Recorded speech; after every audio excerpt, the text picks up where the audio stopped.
FBA fees climbing, I'm losing my grip. Storage costs rising, they'll never let me skip. Refunds I'm eating, returns pile up too. Oh, Amazon, what else will you do? I look at my dashboard, my profits erased. My margins are gone, it's a slap in the face. Prime Day's a promise, but it's such a race. How much will I make if I'm replaced? It's a cruel, cruel number.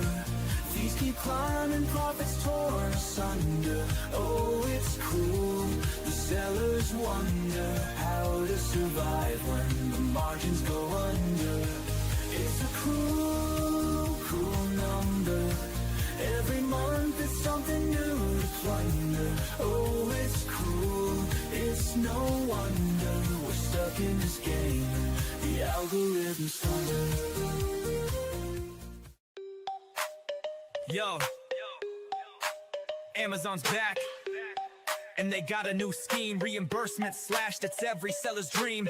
They're digging deep, taking more from the pot. Let's break it all down, expose what they got. March 25, it's a policy drop. They say manufacturing costs, but we know it's a flop. Give us your cogs, they're demanding the price.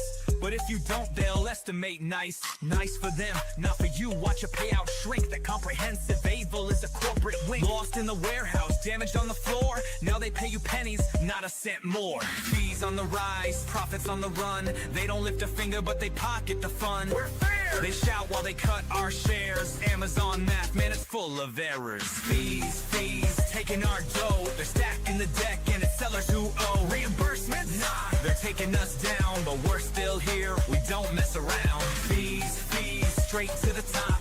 Amazon's game, it'll never stop. Margins tight, but we keep the grind. Sellers unite, we're one of a kind.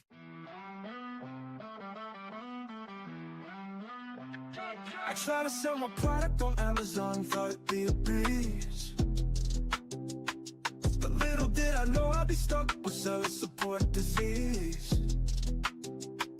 They never seem to solve my problems, just give me the runaround. I'm tired of waiting on hold. My patience is wearing thin, I'll never be found. Amazon seller support, you suck, you suck, you suck. Can't get no satisfaction. I'm out of luck, out of luck, out of luck. You don't care about my business, just trying to make a buck. Amazon seller support, you suck, you suck, you suck. This one's for the sellers on the grind, getting left on red, wasting all their time. I hit up support, got an auto reply. Thanks for your patience, man, I wanna cry. Inventory lost, my margins are toast. Reps playing tag like the Casper the Ghost. They pass me around, it's a never-ending game. Nobody takes action, everybody shifts blame. My ASIN's down, I'm out of the race. They say they'll escalate, yo, what a disgrace. Amazon seller support, you're breaking my heart. No answers, no fixes, just tearing me apart. Hours in the queue, stuck in the dark. Amazon seller support, you're missing the mark. Amazon game plan, that is the key. Seller central dashboard, that's where I be. Analyze the funnel, see what we lack, then we optimize. Sellers know it's a fact. I get it poppin', you know that it's lit. Climbing the rankings, ain't no room to quit. I check the data, they notice the stats. I keep the method, that's how you adapt. Metrics are showing, you know it's our cap. Amazon sellers, it's time to react. I'm about that action, I do this with passion. I got them like, whoa, what is this? Huh, whoa. I don't know, dude. I think everybody's just buying stuff based on reviews and badges or whatever. They don't even know who we are. These customers don't even know the name of my brand. But they keep clicking add to cart like it's part of the plan. They see that Amazon badge and think it's all grand. But yo, they don't even know the name of my brand.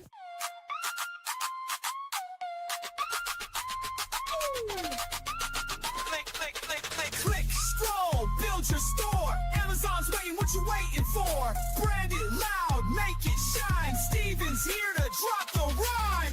Tiles, banners, plug and play. Your storefront's live, let's sell a day. Now listen up, I'm Steven Pope.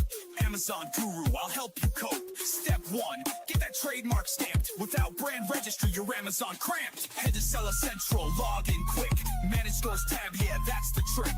Upload your logo, flex that style. You're about to make Jeff Bezos smile. Where pick a template, marquee or grid. Drop your tiles like a branding whiz. Hero image, big and bold. This store's gonna glitter like digital gold. Flex, grow, build your store. Amazon's waiting, what you waiting for? Brand it loud, make it shine. Steven's here to drop the rhyme. Blue tiles, banners, plug and play. Your storefront's live, let's sell today. Yo. In the trenches of the Amazon game, trying to survive while it's driving me insane. Nobody warns you, they just claim it's passive income. Nah, it's pain. I'm sitting at a birthday, laughing, chilling, next to a newbie Amazon seller spilling. She's like, Prime so smooth, it's a killer. Then tried to sell, now she's stuck in a thriller. Finding products, yeah, that's the first grind. Scrolling Alibaba, losing my mind. Sample suck, manufacturers decline. I'm like, dang, how's anyone doing this fine? Ship it in, pay for the bubble wrap, but they ship glass bottles in padded crap. Now I got hot sauce leaks, refund stacked, customers pissed. Man, I'm under attack. Amazon's a beast, it's a fight, no peace. From SEO to PPC, the hustle don't cease. Think it's passive? Nah, you better increase your tolerance for chaos or face defeat. Trademark wars, brand registry's a scam. They banned my brand, now I'm in a jam. Listings yanked, products ranked and tanked. Lost dogs in the catalog, my account shanked. Now let's talk ads, it's a rabbit hole. 1,000 hours deep, man, it's taking my soul. Weekly negations, bulk sheets for control. Excel's my new weapon, but it's taking its toll. SEO's no joke, keywords in the game. All text, A+ content, playing insane. Lifestyle shots, avatars for fame, but the CTR's low, all products look the same. Amazon's a beast, it's a fight, no peace. From SEO to PPC, from SEO to PPC, the hustle don't cease. Think it's passive? Nah, you better increase your tolerance for chaos or face defeat. Let's go to Mac School. To Mac School. Class is now in session with Professor Pope. They got the SAP, cause Professor Pope wrote the recipe. Helping Amazon sellers grow sales exponentially. Amazon's a jungle, but we map the strategy. Brand strategist playbook, it's a guide to victory. Troubleshooting catalog, you know we got the answer key. Boosting all your rankings, turning sales into a legacy. SOB so deep, you'd think we studied at Mac School. Every step we follow leads to growth, yeah, it's a golden rule. Stuck on keywords, we'll find the ones that work the best. Using Helium 10, strike distance keywords pass the test. Incremental indexing ensures the listing set to rise. From the back end to the bullets, optimization hits the sky. Brand store creation, yeah, we make it shine and flow. A+ content design makes conversions overflow. Need your images on point, best practices in the plan. All text and photo rules ensure your visuals command. SEO meets PPC, it's balanced, every step aligned. We'll construct the MKLs that drive rankings over time. Budget caps and bid adjustments, no more wasted spending. Segmentation builds campaigns that sellers can defend. Got a hijacker, no problem, we'll file to take them down. Review requests in action, 5-star ratings come around. Flat file updates, market share reports, it's all in reach. Professor Pope wrote the SOP so sellers learn and teach. Meanwhile, my Amazon guys on the case, fixing up my problems at lightning pace. Ticket escalations, Mag's the boss. Even Amazon says we'll take the loss. Seller support don't know what's up. Passing the buck when the issue gets tough. They're the official team, but they can't comply. So they say, reach out to my Amazon guy. They're supposed to be the pros, but they can't decode policies and tools from their own damn road. I'm paying fees, yet they bring me stress. But Mag turns my chaos into pure success. Seller support reps, they throwing shade, but then admit, yo, Mag will get you paid. Third-party agency taking the throne while Amazon fumbles in their own damn zone. Seller support don't know what's up. Passing the buck when the issue gets tough. They're the official team, but they can't comply. So they say, reach out to my Amazon guy. So here's the truth, let's keep it real. Mag's the team with the pro-level skill. Amazon sellers, you know the vibe when support says call Mag. They'll give you peace of mind. Amazon seller support, you can suck my image stack. Sucking is all you're good at anyway. Bezos, hit me up if you want to sell seller support. I'm buying. There's a chase. Peace. All right, we are live, and we're going to be talking about pay-per-click advertising, how you can improve your results and do better. So I'm going to be answering your questions regarding PPC and probably some other adjacent topics. And by adjacent topics, I mean things that are fall similar, aligned with PPC conversions, your listing, how to optimize, things of that nature. So my name is Kevin Sanderson. I am the marketing and partnerships guy here at My Amazon Guy, and I'm here to answer your questions. In addition to being here at My Amazon Guy, I've also been selling on Amazon for almost exactly 10 years. I want to say it was like maybe August 1st of 2015. I got my first sale, dabbling a little bit in retail arbitrage. I remember sending stuff in and to Amazon, and noticed I got an email that they checked in the inventory that was received. You think I would know after all these years which email comes first, the received or the checked in? Maybe it's received, then it's checked in. Yeah, they receive it, and then like it arrived, and then they check it in. Then all of a sudden, I got a sale. So it went from a 0 on the app to a 1, and then I've had an addiction with refreshing the app ever since. So, all right. So with that, we're going to be answering your questions. I have my own brand, and I've spent more money than I care to think about on pay-per-click advertising since then. So, all right, we got lots of questions. If you have questions, feel free to drop them in to the chat. I will do my best to answer as many questions as we possibly can, but just want to make sure everybody is able to hear me okay. So if you can hear me okay, give me the little thumbs up, or just say in the comments, yes, I can hear you. It's that like fear that something's not going to work right. Like there's always these like little back end technology things. For example, when I joined StreamYard, meaning like I went in to like get into the stream, I think I was plugging in my mic at the same moment, and it gave me this like little error message that I'd never seen before. So hopefully everybody can hear me okay. So, all right, let's go ahead and start answering some questions. If you can hear me okay, click that little thumbs up icon, or let me know, yes, I can hear you. It goes a long way in making me feel like I'm actually heard, and I'm not just talking into the abyss. So Abanoob, thank you for joining us. You gave the okay symbol, so I guess that you can hear me okay. So that's good. So Abanoob, just as a thank you for participating, email podcast at myamazonguy.com. So this is for Abanoob, or Abanoob. I probably butchered your name. If I did, I'm sorry.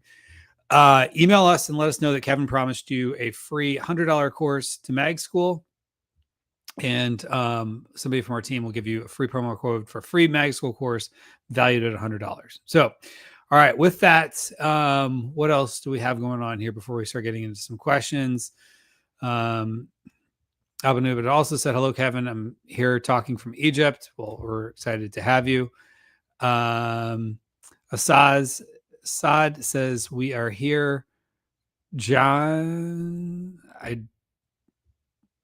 I feel like I'm missing something. What does that last word mean? Maybe there's a meaning I don't quite understand, but I'm glad that you're here as well. Mohammed is joining us from Manchester, the home of Manchester United. So glad that you're here.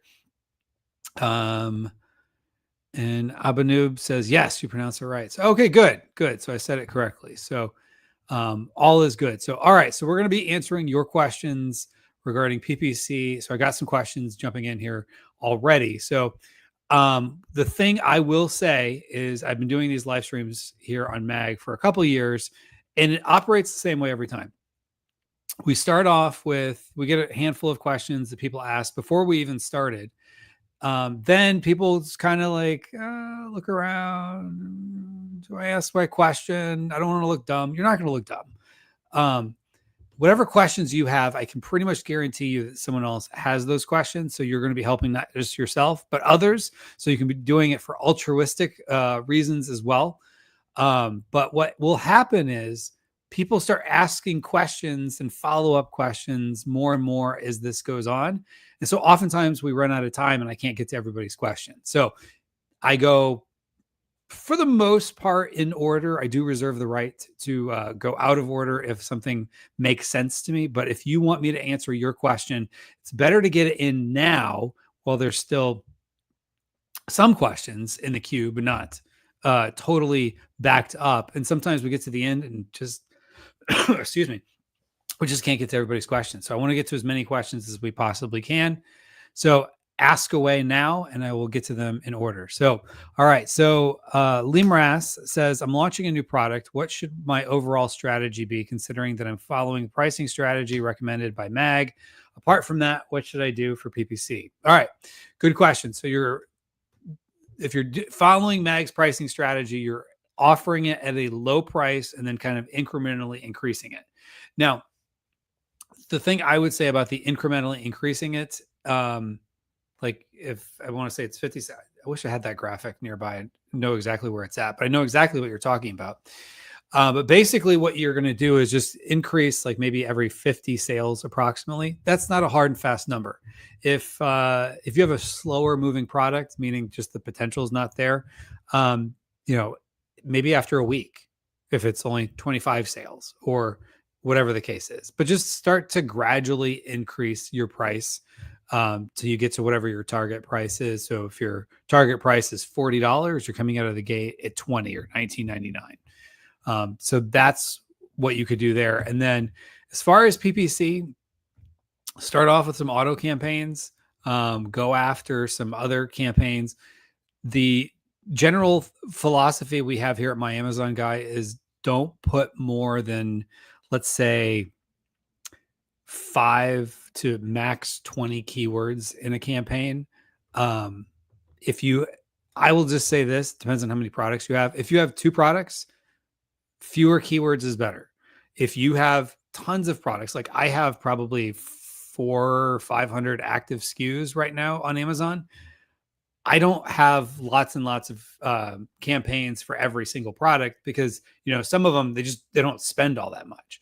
So the point of that is that if you're spending a lot of money, you want more budget control, and you have more budget control if you can group your keywords up by at least match type. So exact matches in one campaign, no more than 5, and you can have, multiple exact match campaigns, your broad match campaigns, potentially phrase. Sometimes you can get some different keywords to show up or rank differently for whatever reason. Just the algorithm favors the phrase sometimes.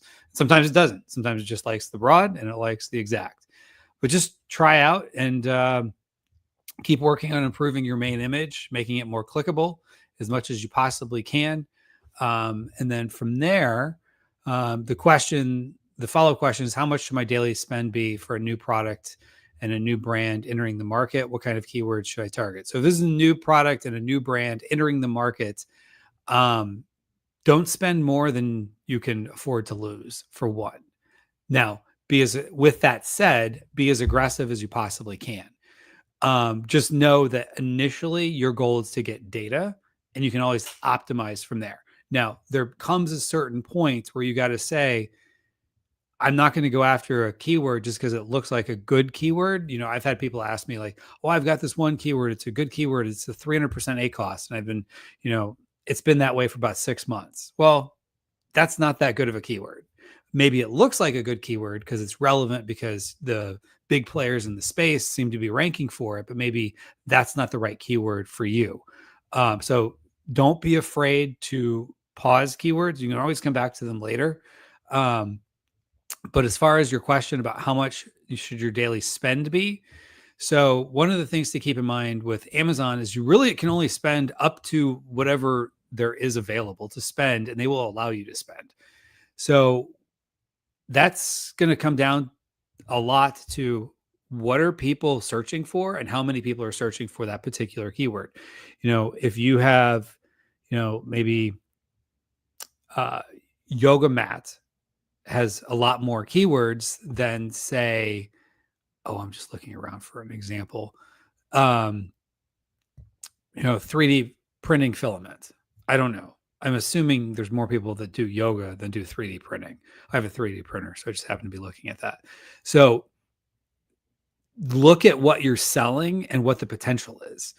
And so if you want to sell, let's say, 10 units a day, well, then you have to say, what is my cost per acquisition if all those units came from paid advertising?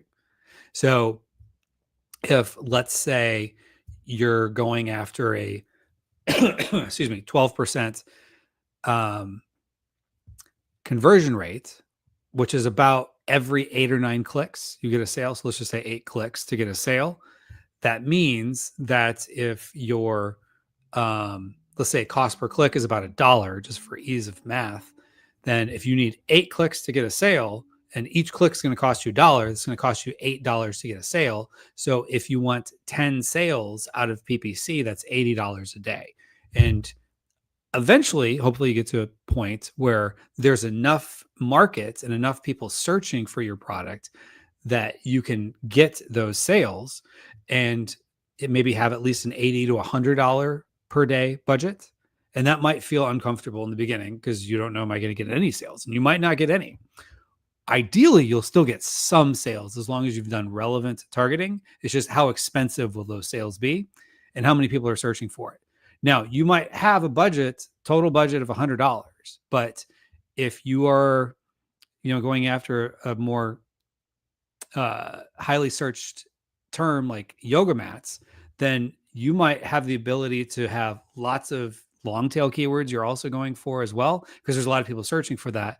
Whereas maybe, if you're selling blue 3D printing filament, maybe that doesn't have as many people searching for it. So depending on how many people are competing for ranking for the paid side of those keywords, there might not be as much opportunity.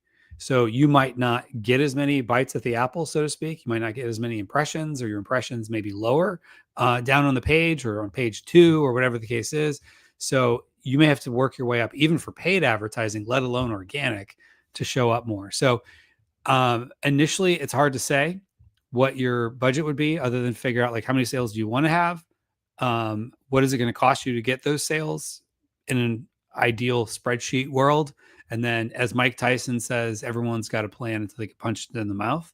So just know when you get out there, you get punched in the mouth, you'll ideally get some sales, but the question is, what are they going to cost you? And are you going after the right keywords or not? And you totally won't know until you get out there. You might also say, I'm, kind of willing to spend $100, and you might spend $10 a day. You might have to really increase your budget. You might have to start, that flywheel effect going of getting more sales before Amazon will even give you impressions, even for paid, or very many impressions. They'll usually give you some impressions for paid. So hopefully that answered your question. All right. Anub says, in the PPC course in Mag School, when isolating hero keywords in its own campaign, should I negate it in its old exact campaign to prevent duplicating same identical targets? I'm not sure how it's worded in the Mag School course, but I can tell you part of the canon of Mag scripture, so to speak, is never negate a good keyword. That's one of our 10 commandments here, so to speak. Never negate a good keyword. So if a keyword is working well in one campaign, even if you want to isolate it in its own single keyword campaign, don't worry about the duplicate thing. People worry sometimes about, trying to deduplicate. Don't worry about that. Amazon's not going to make you outbid yourself. From everything I've always heard and read and experienced as well. And, we've seen that at Mag, and we've heard lots of other people outside of Mag say the same thing too. So I wouldn't worry too much about the duplicating, having identical targets. What ends up happening is sometimes the algorithm will like your new campaign with just the one keyword, which is what I think you're describing. And that takes off in the races. Other times there's history associated to that record ID for that particular keyword and that particular campaign for the old version of the exact match. And that one does better. Now, on paper, if you're giving lots of budget and higher bid and everything to this new campaign, it should do better, or at least get more impressions, but it might not. The other one might get more impressions. And why? No one really knows. Remember, this is not a human in the background, making these like strategic decisions. It's an algorithm. If this, then that, and lots of if this is and then that's. And, it's been programmed and reprogrammed over the years. So no one truly knows exactly, like even if you talk to the programmers at Amazon, they have an idea how it works. We have an idea how it works because we see the, fruits on the back end of it. But at the end of the day, we say never negate a good keyword, because if it's good in one campaign and you move it to a new one, that doesn't mean it's going to perform the same in the new one. It could perform better. It could also perform worse. So you don't want to get rid of it where it was before. And that might seem like counterintuitive. If I'm trying to isolate it, don't worry about the isolation thing. Worry more about get the sales where you can get the sales. And if the sales are for a broad match version of it, great. Even if you're going after a single keyword in exact match, but somehow the broad match, even for that exact phrase, is getting all the impressions, let it. It just, sometimes it is what it is, and take the sales where you can get them. So that's my thoughts. All right. Omar asks, greetings, Kevin. Greetings, Omar. What is your favorite number one way to increase sales, forget profits for new product listing? The listing has decent full optimization. Decent full optimization. What does that mean? It's never decently fully optimized until you've gotten out there, and as Mike Tyson, we talked about before, said, you get punched in the face. So this says, I tried 40%, but did not work as good. What, 40% profits or 40% 40%? I'm not sure what the 40% is. Is that pricing? So the number one thing you can do is update your main image. And let me give some examples here. So, I have to share my screen here first. Sorry, folks. You'd think it was the first time I was doing this. All right, so I'm going to share my screen. All right, so this is, if you go to myamazonguy.com/img, as in like image, just the short version of image, img, myamazonguy.com/img. It'll take you to this page, and you can have us do this for you. You can do this in Canva as well if you prefer. But basically, think of your main image on Amazon as people are searching and they're deciding very quickly what do I want? And they're looking at your price, they're looking at the star ratings, they're looking at the title, but really, what are people basing decisions in life in general on? What they see. And so even if they're not thinking of it that way, we all like to think we're these, rational creatures. We are, but we're also very emotional and very visual. And so we're making decisions, snap decisions based on what we see. And so if we're looking and we see an image that looks like this versus an image that looks like this, so if you're looking for smudge sticks, you're reminding people it's a 3-pack. You're reminding people what that primary keyword is, which the consumer doesn't think primary keyword, but they are thinking of, what did I just look for? And they might look for smudge sticks for home, and then they just see that they're smudge sticks. So they're reminded, like, oh, that's what it is. Whereas you might look at that and say, what are those, mop heads? Like, even if you saw them on smudge sticks, just being reminded, this is what this product truly is. And it also, you can see, like, the colors kind of grab your attention as well. So like this one here, an 8-pack of, are these seasonings? Like, like what exactly is this? Whereas this reminds you, oh, this is juice and it's no sugar or water added, with what is included in what types of juices there are. Or this one here, is this a pillow? Is this, what is it? Oh, it's a microwave heating pad. Now, this one is made in the USA. Just as a total side note, if you were selling made in the USA products, make sure you have the right documentation, and you can definitely say that this product is made in the US, because the FTC is reportedly coming after Amazon, not coming after, but they're putting pressure on Amazon about made in the USA. So going back to the original question of, hey, what can I do? Look at your image, run a pick food test potentially, try another image. You can run Amazon experiments. It just takes forever to get the data back. But maybe run a pick food test of like, okay, like, what is this? It's a square. Like, oh, this is a non-stick mat for the kitchen. And that because there's a microwave in the background. So just think of your product as what does the consumer want to know, and can you communicate that succinctly? I know these are like some gray areas, but one of the things I like to always show people on Amazon. So if I go on Amazon.com and I look up toothpaste,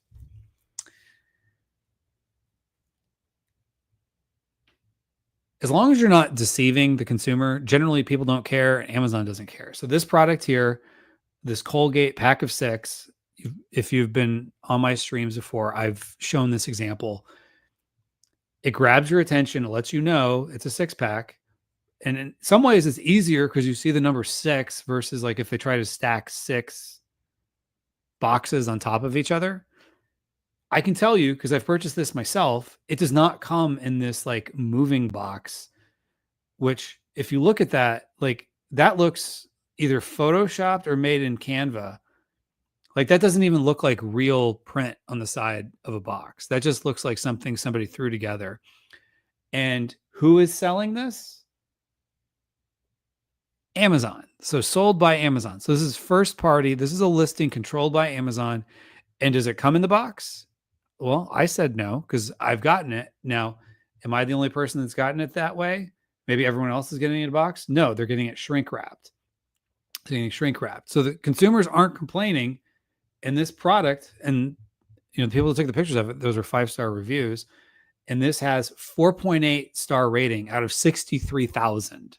So clearly people aren't upset. I didn't get the box that said pack of 6, and I was expecting a box that said pack of 6. No, they were expecting 6 boxes of toothpaste, which is what they got, and they were shrink wrapped together, which is fine because they got what they wanted, which was 6 things of toothpaste. And I ordered this about a month ago or so. So just keep in mind that, is there some other way you can communicate something important to customers on your main image?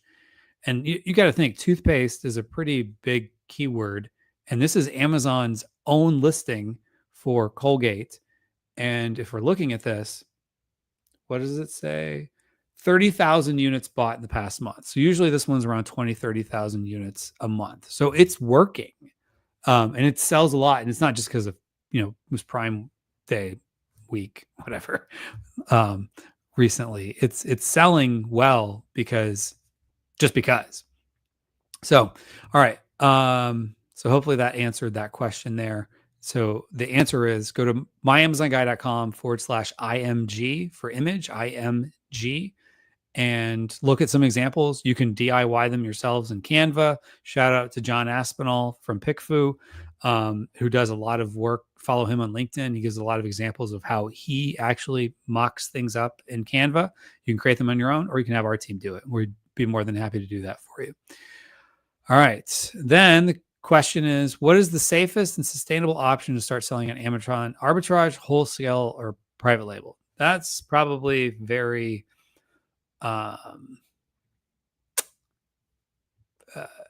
controversial in some ways.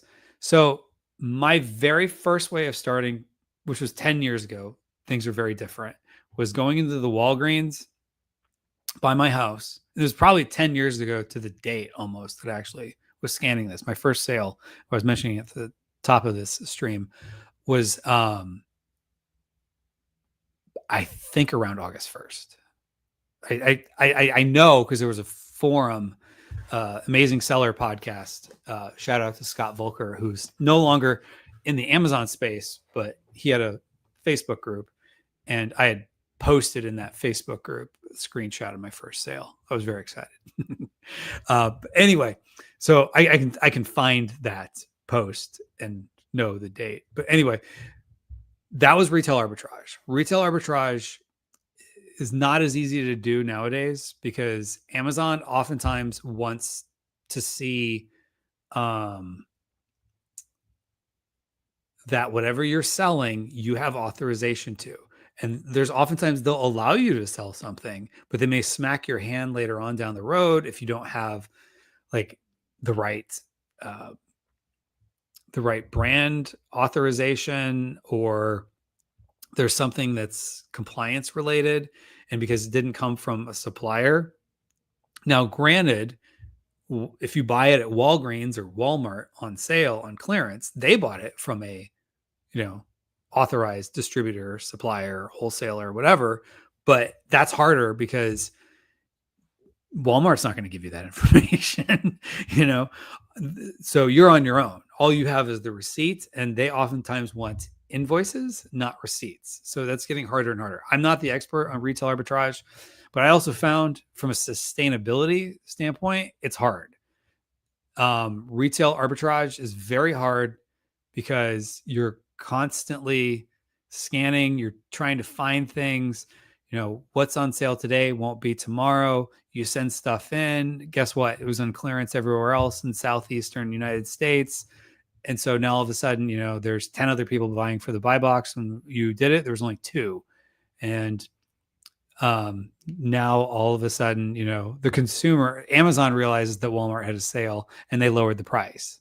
So now all of a sudden there's a race to the bottom. You don't get the buy box. It's hard. Wholesale has some of those same buy box issues, but the sustainability usually can be better as long as you work with a reputable distributor or wholesaler, or you work with a brand directly. You can buy product ongoing.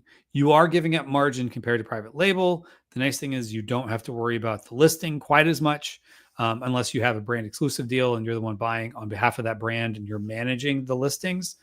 But you still run into some of the same challenges of, making sure that you have the right documentation. What if the salesperson, the sales rep at the distributor is like, oh yeah, we're good, we're authorized, but what they have doesn't seem to jive with what Amazon's expecting. If Amazon requires documentation from you, because they're not on the list from that brand of,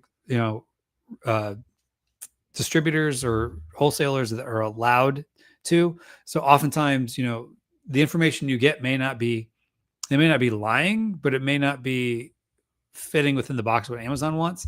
So that's the hard part about wholesale. And then private label. Now, of course, I do private label in my own business, as well as private label is what 99% of our clients are at my Amazon guy. So we're big on private label / brand building. So I like to think of it more as building a brand.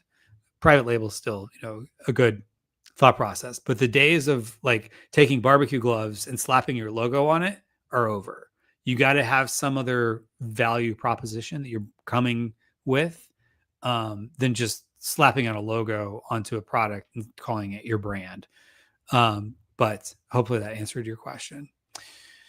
All right. If you have questions, feel free to drop them into the chat. We still have more questions to get through, but as I get through them, as more and more people ask questions, I'm more likely to be able to answer your question if you get to it sooner than later. Don't just wait till the end and then all of a sudden everyone else is asking questions and then you might not get your question answered. But if you ask it now, there's a much better chance that you will get your question answered. So Omar says, I took your advice targeting long tail keywords, but didn't work as well. So I targeted the 3 main keywords as broad and phrase and separate campaigns. Your thoughts? No, that's fine. I would imagine broad and phrase and separate campaigns. All that did was yield you a bunch of long tail keywords. So if you were going after, what's a good example? Cleaner for dry erase board, which is kind of a long tail keyword in itself. But like if you're going after that and it's like, I don't know what the long tail keyword would be for that. Let's use marker. Pretend this is a dry erase marker. It's a Sharpie, but it's permanent. But don't use this one on a dry erase marker board, but just pretend this is a dry erase marker. I like to use this example because marker versus dry erase marker versus like blue dry erase marker or bulk pack of blue dry erase markers are going to have completely different, intent. So the more specific, the better your sales should be from a cost perspective. You might not get lots of sales. You might not get lots of impressions because there's only so many people searching for it. But if you go after marker, there's lots of people searching for marker, but they're not all looking for blue dry erase markers. They're looking for crafting markers, Crayola markers, back to school markers, all kinds of things that may not fit in with what your product is. So they might click on it just because they're curious. What is this? Is this what I'm looking for? No, it's not. All right, click the back button. So be very careful with those type of keywords. Now, just be careful with, if you are spending a lot on the broadened phrase, that you're also negating the keyword, the search terms that the customer uses. So if you're using marker, for example, that, if you're showing up a lot for red Sharpie marker, but you have a blue dry erase marker, you maybe, if you're not making sales when it says red, make sure you phrase negative the word red. If there's other very specific terms that just don't seem to work as well, you exact negative those terms, and just keep pruning. But yeah, long tail keywords are good because they give you the ability to have more control. But if you go too long tail, too niche, there just might not be very many people searching for it.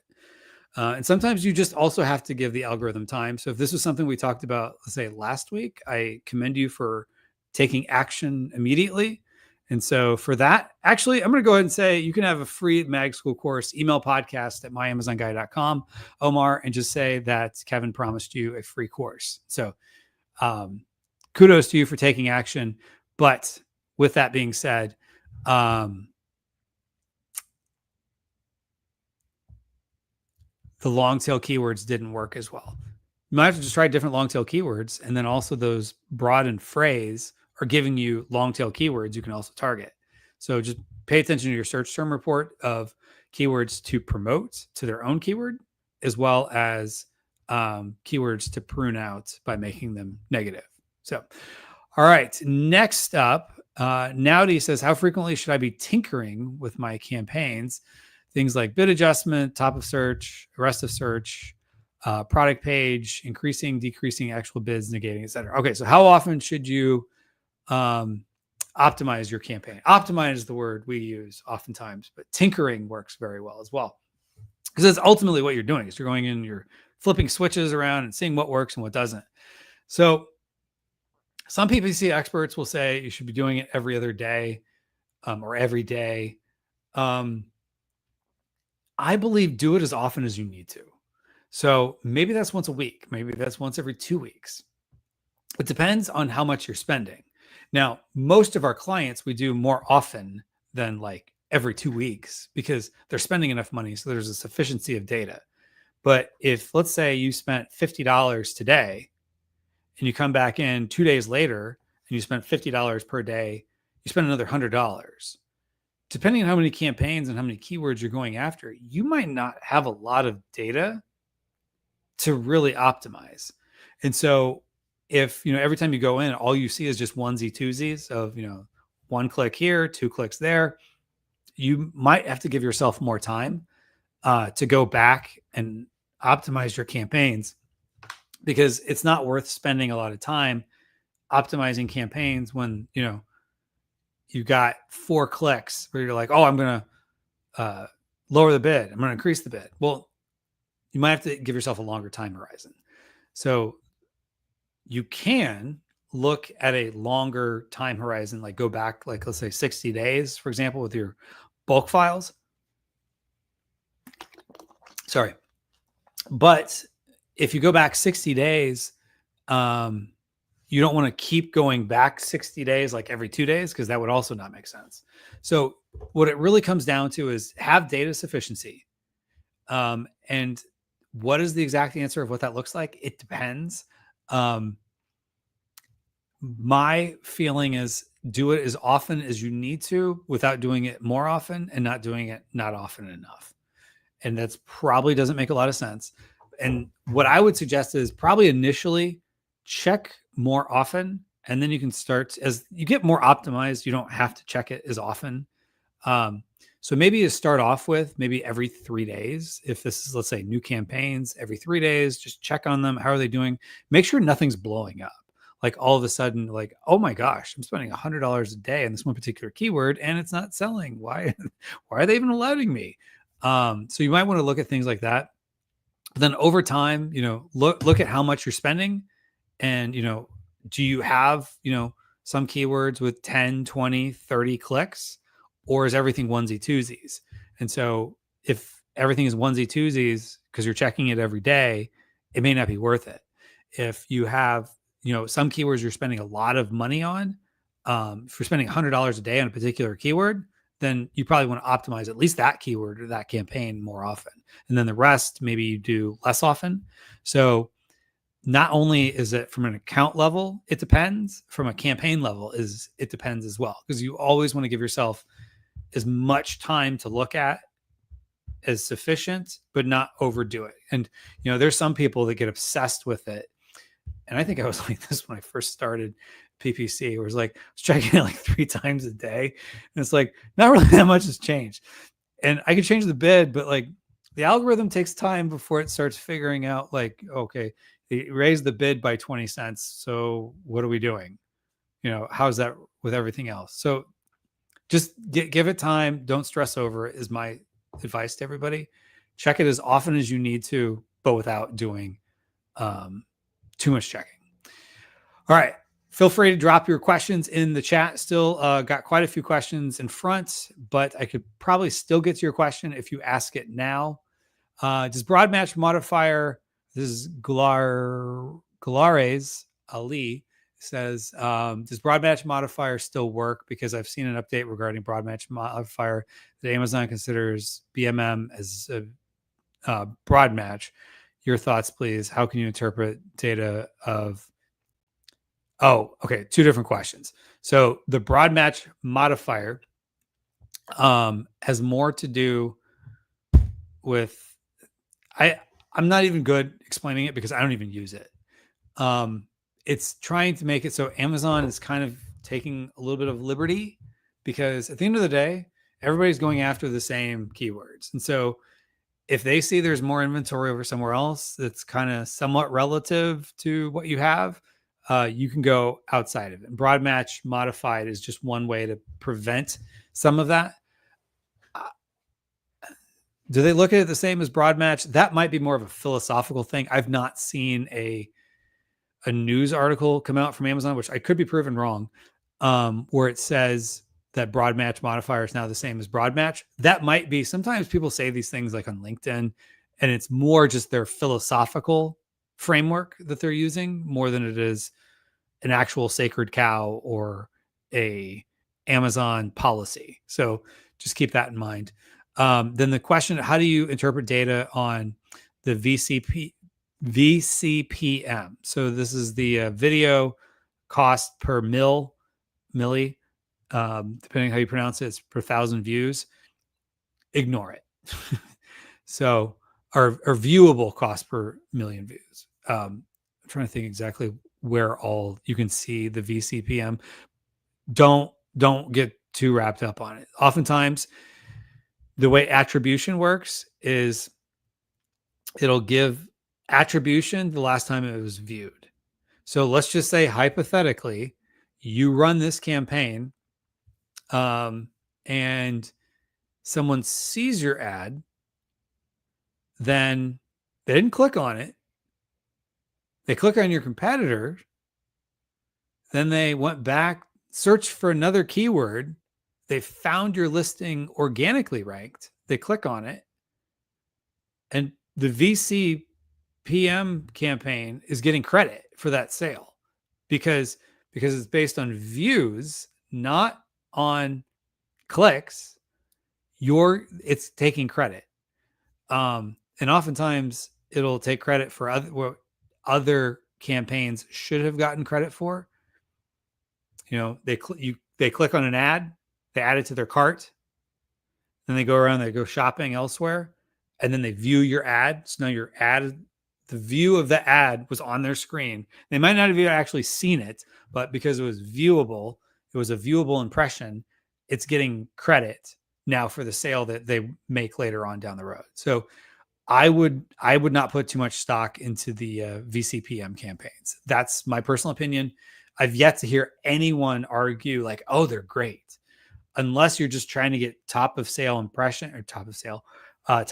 impressions, just to get more out there, and you just kind of ignore it. And you're like, as long as everything else is profitable, it might help you get a little bit of a bump in sales, but I would not look at the data and optimize to, oh, wow, this is great, because there's a variety of reasons why that particular type of campaign gets more credit for sales than it actually made.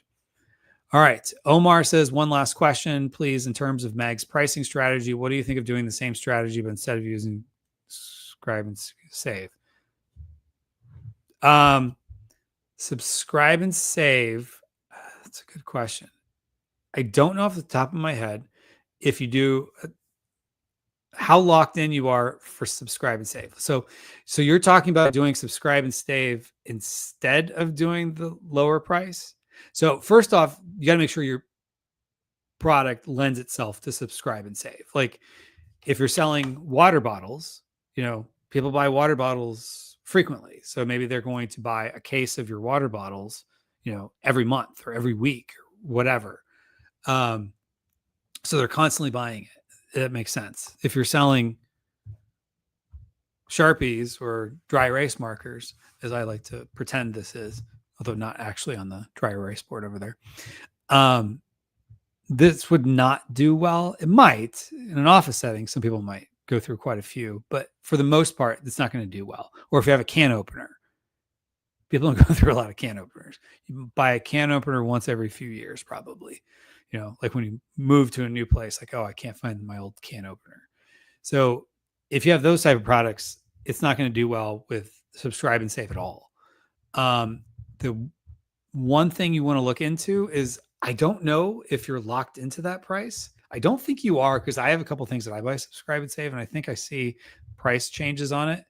But I wouldn't, for a variety of reasons, I would not do the pricing strategy on subscribe and save, because you're just going to lose that customer. Because if, let's say, the price does go up for the customer and they bought it last month at $20 and now all of a sudden it's $35 and that's the ongoing price, why would they want to stay with it? They probably get frustrated because they're like, well, I bought this product because it was low price.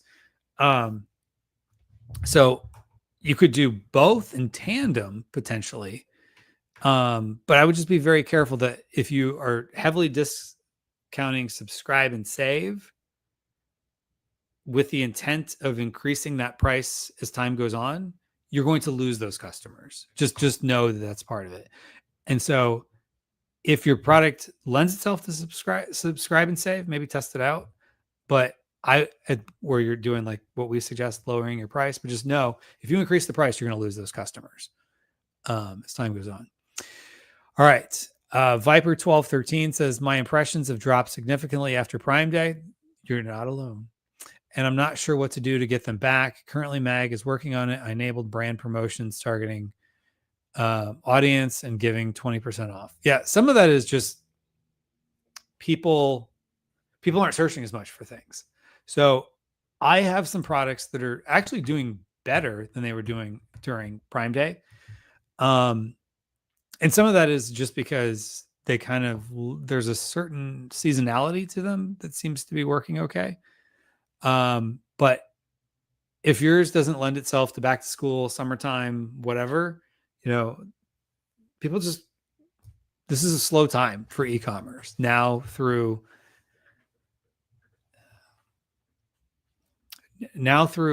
potentially mid-October, depending on the type of product. Some products start to do well, back to school. Some products do well after school starts in September. So it just depends. But your impressions have dropped significantly. So you probably just want to look and see too, like, did you have a coupon that was going that has expired? That was the word I was looking for. That happens to me quite a bit where I'm like, oh, my sales seem down. And I have a bunch of products that have coupons. And then, because it used to be you could have it 90 days. Now you can only have coupons running for 30 days. So I have to check more often, which I should probably check when that's coming up. Because part of me feels like my coupons are coming up for expiration here soon. So I would say, you know, try different things, try your brand promotions, targeting the audience, try getting 20% off, maybe try increasing your bids. Sometimes that can be counterintuitive. You increase your bids and you actually improve your ACOS because not always. But that might get you maybe more to top of search or more top of search placements, and maybe those just convert higher. That depends on the product. That's not a silver bullet that's going to work all the times. So just keep that in mind. But more than anything, just know that after Prime Day, there's probably going to be a little bit of a drop, and that's just par for the course.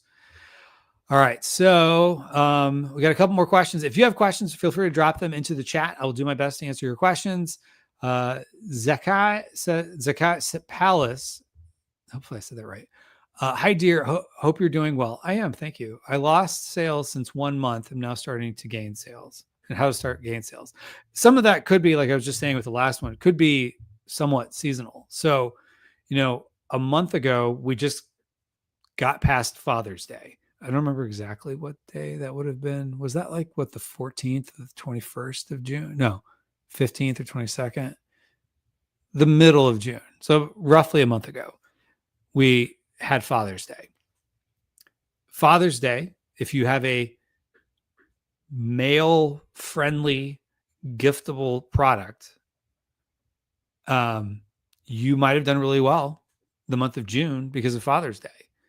Or if you have something that, you know, people buy at the beginning of the summertime, maybe you did really good in the month of June and July is slower.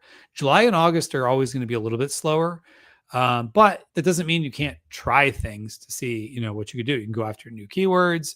You can try increasing bids on some of your keywords. You can try running coupons, brand tailored promotions. You can try a bunch of things to see what works, but then also take a look at, was there anything you were running in the month of June a month ago that you're not running now? So, you know, maybe you increased your price. Sometimes competitors come back into stock. And so one thing that had happened, if you think about it, nobody was really ordering stuff in March and April from China anyway. Because, you know, we had the 150% tariffs or whatever craziness that was. So nobody was really ordering stuff. I delayed ordering stuff. Stuff that I should have ordered back then that usually takes me about 2 months to arrive. I literally just got a shipment of 100 cases of product in, I'm pointing at my warehouse over there, like people know where I'm pointing. I got a bunch of cases in this morning. So I have products that have been out of stock that will start going back in stock. So you might have competitors that are in that same boat, that they were out of stock, but now because the tariffs got paused, lifted, decreased, whatever the final verdict is these days, they might be in stock, but they weren't before. So you might have had the benefit of having inventory if you're in the US, where others didn't, because, you know, they delayed shipments. I mean, there were people who sent shipments back. I remember hearing stories about that, or like, you know, boats that didn't leave China, shipments that got turned around at the port in like California or whatever. So there's a variety of reasons why you might have lower sales. Some of it could just be seasonality, because, you know, at this point, people kind of, at least in the US, they're kind of finishing up their last minute, like end of summer vacations. Like where I live, school goes back into session in like 2 weeks. Yeah, 2 weeks. I think my kids have 2 more weeks of summer. My wife's a teacher. She has 1 more. This is her last week before she goes in next week for like teacher stuff next week. So people where I live are starting to buy back to school stuff. So their budget might have been for whatever else before. And so now they're starting to spend more money heavily on back to school supplies, back to school clothes, whatever. So that could be part of it. And so if you don't have products that lend themselves to back to school, that could be part of it. And, back to school goes in the US, depending on where people live, all the way until after Labor Day, which would be, I don't have September on my calendar, like the first Monday in September. So those schools, they'd be buying back to school stuff all the way into September. So it just depends. I know this probably wasn't the answer you were looking for, but hopefully that helped. So, all right. So with that, it's a cutting board. Well, yeah, it could be.